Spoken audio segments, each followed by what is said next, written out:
Where I live, there's a guy I know who wants a civil war. He wants to go to war against the snowflake sheeple people. They live among us.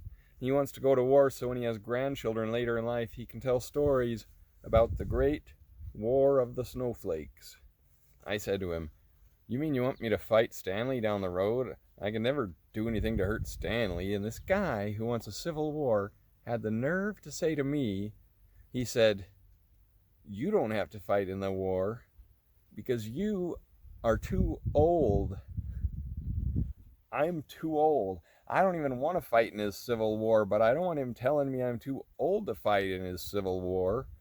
If I did fight in a civil war, I would have to follow a strict set of rules because I have religious convictions.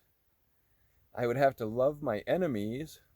If I did not love my enemies, I would not be allowed to consider them to be my enemies. They would have to be demoted to being my neighbors, and I'd have to love them too, because religious convictions are very complicated.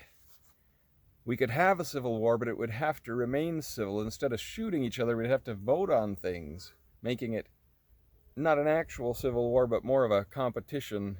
And I don't want any sore losers. It'd be a war of words, and debate would flow in the streets and at the dinner tables and at the coffee shops. The debate would flow, and the coffee would flow, but the blood would stay in my veins where it belongs. It would be a war of ideas, a war of love your neighbor as yourself, a war of love your liberal neighbor, a war of love your conservative neighbor. It'll be a love your enemies kind of war like the world has never seen. I am not too old for that kind of war. It'll be a war where everyone survives and everything works out for the best because people will listen to each other and care about each other enough to consider the needs of the others to carry the validity of their own hopes and dreams of the future.